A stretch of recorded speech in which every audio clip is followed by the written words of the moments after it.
कौन बोल रहा है? चिल्ला मत और मेरी बात अच्छी तरह से अपने भेजे में उतार ले। तूने मेरी राख मंगवाई थी टीका लगाने के लिए, मैंने तेरे भड़वों की राख भेजी है, पूरे बदन को लगा ले। ठंडा कर, अपना भेजा ठंडा कर।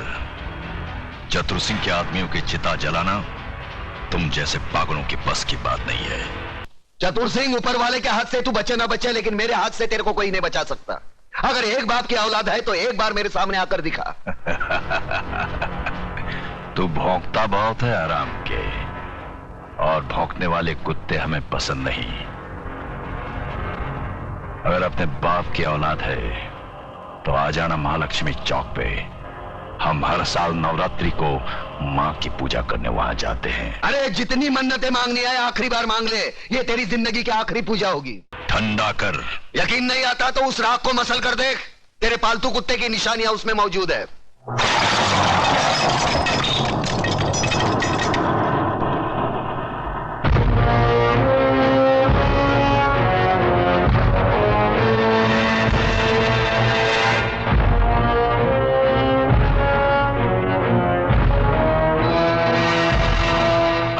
हराम के, तूने जलती हुई आग में हाथ डाला है।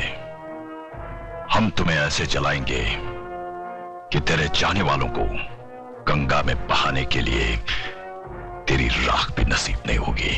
अरे मुझे जलाने की बात छोड़, मैं तो तुझे ऐसी मौत मारूंगा ना तो तुझे जमीन नसीब होगी ना आसमां।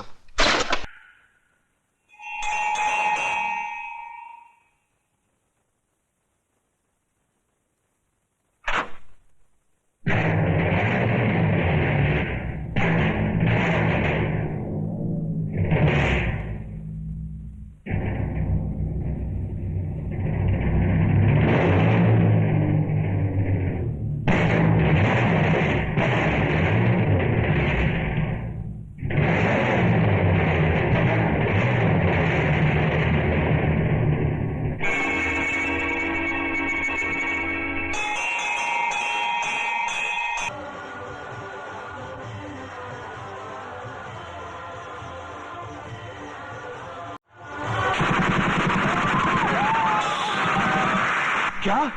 चतुर सिंह का खून? ओ खुदाया, ओरी बाबा, दादा का खून हो गया। किसने किया खून? अरे छोड़ो ये सब बातें, मुझे तो चिंता यह है कि शहर का क्या होगा, हम सब का क्या होगा। बहस मत करो कमिश्नर। जो आदमी चतुर सिंह जैसे खतरनाक आदमी की चिता जला सकता है, वो तो हमको कभी भी शमशान घाट पहुंचा सकता है। मगर ऐसा हरगिज नहीं होगा सर। सुनो सुनो कमिश्नर, कल टीवी सेंटर में जनता की अदालत प्रोग्राम में हम सब लोगों का इंटरव्यू है। ऐसा बंदोबस्त होना चाहिए वहां पर कि परिंदा भी पर ना मार सके, समझे?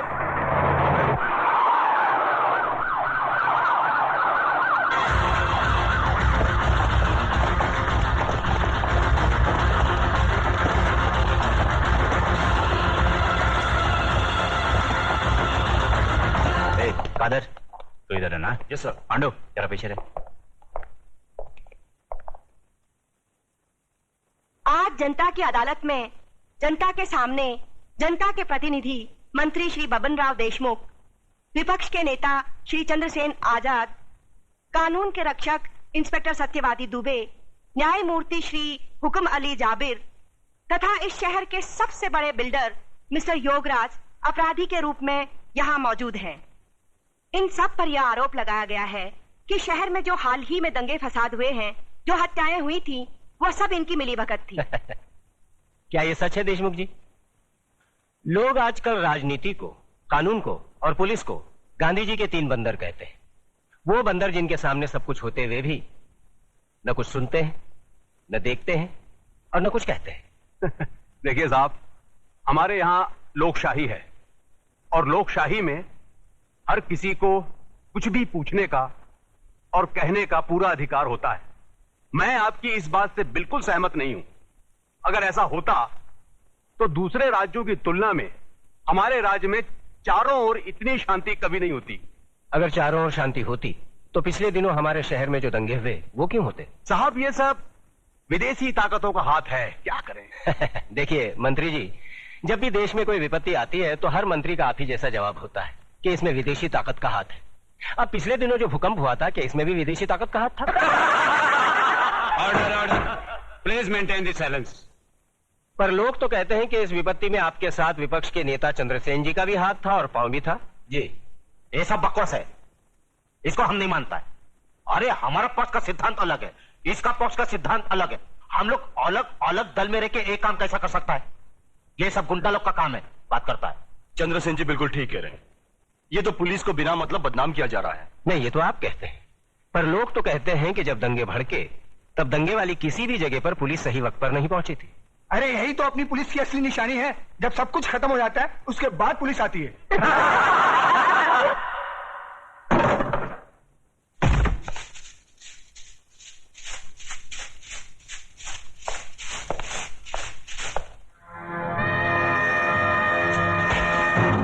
यही तो रोना है कि लोग हमें गलत समझते हैं, हमारी योजनाएं लोगों की समझ में नहीं आती।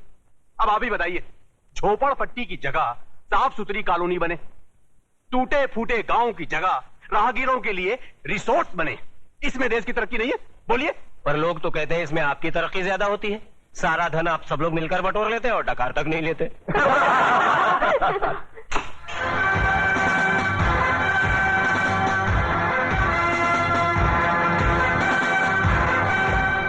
नेताजी और पुलिस वाले ने तो अपनी सफाई पेश कर दी। अब जज साहब, आप और योगराज जी अपनी सफाई में कुछ पेश करना चाहेंगे? ऐसे मामलों में लोग अगर कानून के रखवालों पर शक करने लगे तो फिर सफाई में कुछ कहना क्या? देखिए, हम ठहरे व्यापारी लोग, हम अपने धंधे में गुंडों का साथ नहीं लेते। गुंडों का साथ आजकल कौन नहीं लेता योगराज जी? अब तो माफिया वाले भी राजनीति में उतर आए हैं और आजकल नेता लोग भी अपने क्रिमिनल रिकॉर्ड की बुनियाद पर ही चुने जाते हैं। क्यों देशमुख जी, आप तो नेता बनने से पहले दमन से चांदी की स्मगलिंग किया करते थे। देखिए ये मुझ पर झूठा बेकार का इल्जाम लगाया गया है। नहीं, आप स्मगलिंग करते थे या नहीं करते थे, बस।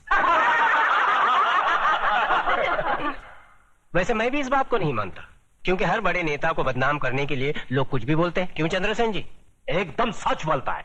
आपके हर सवाल का मैं एक ही जवाब दूंगा कि अगर जनता की नजर में हम गुनहगार हैं तो फिर जनता खामोश क्यों है? बोलिए, क्यों हमें पिछले 15 साल से इस राज्य में चुनाव जिता रही है? जज साहब, हम पर लगाए गए सारे इल्जाम बेबुनियाद हैं। हमारी सफाई में मेरा यही जवाब है।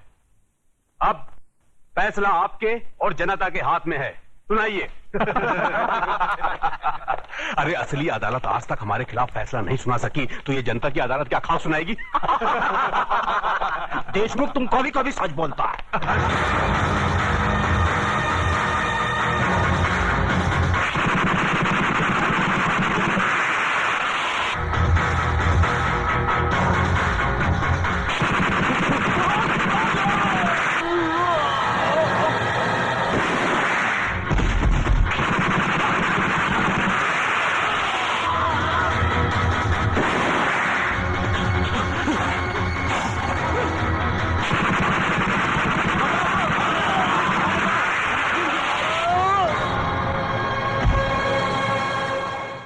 तुम्हें अपनी सफाई में कुछ कहना है? क्या कहना? जो करना था कर दिया, जो किया वो सोच समझ कर किया। अब कहना आपको है। फैसला सुना दीजिए, मुझे मंजूर है।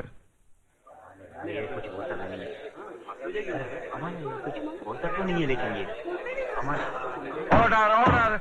आज न्यायमूर्ति श्री विश्वनाथ सिंह ने अदालत में मंत्री श्री बबन राव देशमुख, विपक्ष के नेता श्री चंद्रसेन आजाद, न्यायमूर्ति श्री हुकम अली जाबिर, इंस्पेक्टर सत्यवादी दुबे, प्रख्यात बिल्डर योगराज और कुख्यात सरगना चतुर सिंह चिता के कातिल प्रताप नारायण तिलक को फांसी की सजा सुनाई।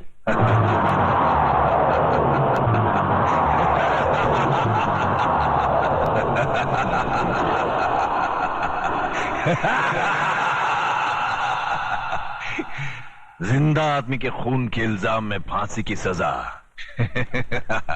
देखा पकिया, हमें तो माता के आशीर्वाद और बुलेट प्रूफ जैकेट ने बचा लिया, मगर वो हराम का कानून की मौत नहीं, चतुर सिंह चिता की दी हुई मौत से मरेगा।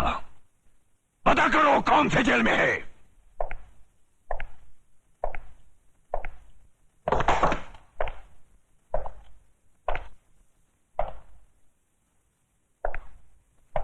प्रताप, तुम्हारी फांसी का दिन मुकर्रर हो गया है।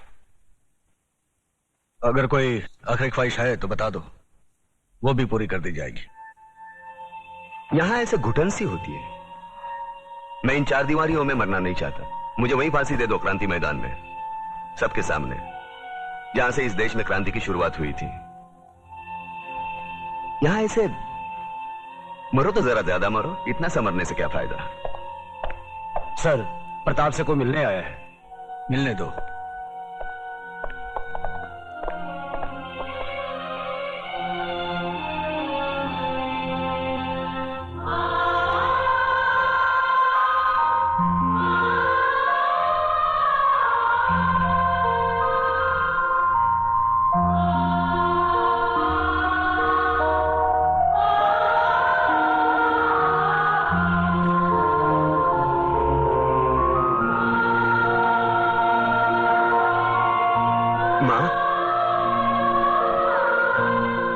बूढ़ी हो गई, बूढ़ी रो काय को रही तू?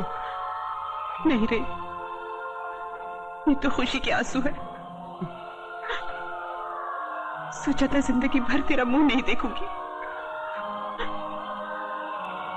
लेकिन तेरे बारे में अखबार में पढ़ा तो रहा नहीं गया मुझसे, और मैं चली आई अपने बेटे के पास। कैसा है रे तू? बेटा, आज तूने तिलक खानदान के नाम पर सचमुच यश का तिलक लगा दिया। मैं खुश हूँ, बहुत खुश हूँ। अब तो भगवान से यही प्रार्थना करूंगी कि तुझे जन्मों जन्म मेरा ही बेटा बना कर। नहीं माँ, अगले जन्म में किसी मंदिर या मस्जिद की ईंट बनकर जिंदगी भर वहां रोता रहूंगा। इस जिंदगी का रोना मेरा बाकी है।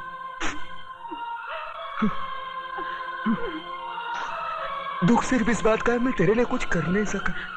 नहीं बेटा, तूने बहुत कुछ किया, मुझे सब कुछ मिल गया। तेरे दादाजी की आत्मा को भी शांति मिल गई। बस अफसोस एक ही बात का रहेगा कि तिलक खानदान का दिया जलाने वाला कोई नहीं रहेगा, कोई नहीं रहेगा।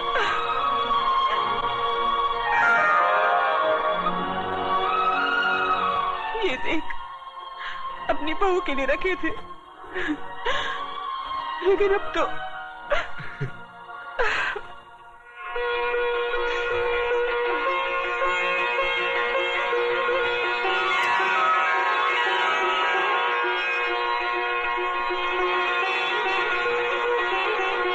माँ, ये कलम वाली बाई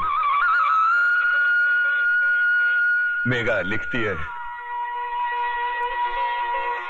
एक दिन के लिए हमारे खानदान की बहू बनेगी। सोच ले।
आ गए मेरी मौत का तमाशा देखने।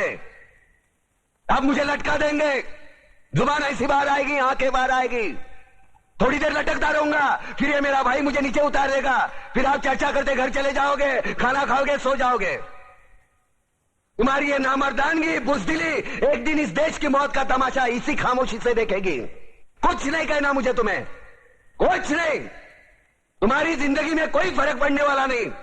अंधेरे में रहने की आदत पड़ी है तुमको, गुलामी करने की आदत पड़ी है। पहले राजा महाराजाओं की गुलामी की, फिर अंग्रेजों की, अब चंद गद्दार नेताओं की और गुंडों की। धर्म के नाम पर ये तुम्हें बहकाते हैं, तुम एक दूसरे के गले काट रहे हो। काटो काटो। ऊपर वाला भी ऊपर से देखता होगा तो उसे शर्म आती होगी, सोचता होगा मैंने सबसे खूबसूरत चीज बनाई थी, इंसान। इंसान नीचे देखा तो सब कीड़े बन गए, कीड़े कीड़े। रेंगते रहो, सड़ते रहो और मरो। आए और गए, खेल खत्म। क्यों जिए मालूम नहीं, क्यों मरे मालूम नहीं। कलम वाली बाई क्रांति लाना चाहती थी, कलम के जोर पर काले वर्तमान को खत्म करना चाहती थी। कौन समझा उसकी बात को? सब साले मुर्दे, जिंदा लाशें। किसे जगाती वो? मैं जाग गया, कुछ अच्छा काम करके जा रहा हूं, सुकून है। लेकिन ध्यान में रखना, तुम्हारी ये खामोशी कल तुम्हारे बच्चों के लिए रोना बन जाएगी। ये कानून वाले, वर्दी वाले नेता, इन्होंने अपना ईमान बेच दिया। एक दूसरे को जलाते वक्त तुम्हारा ईमान कहां गया था? भाड़ में।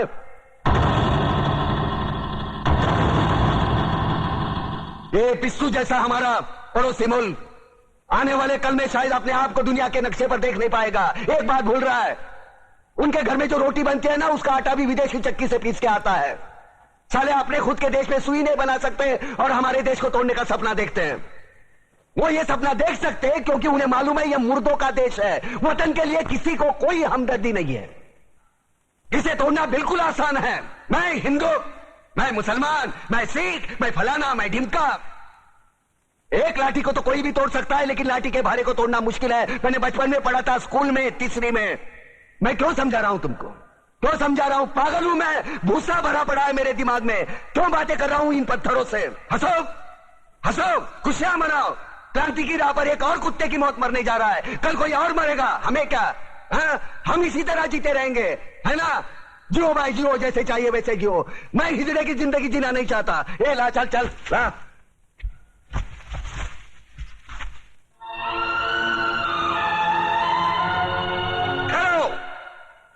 ये फांसी नहीं हो सकती।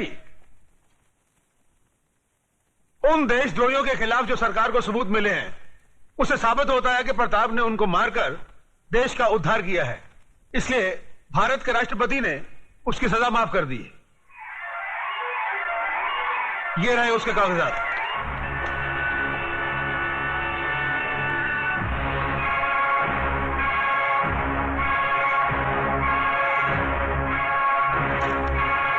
रोक दीजिए ये फांसी।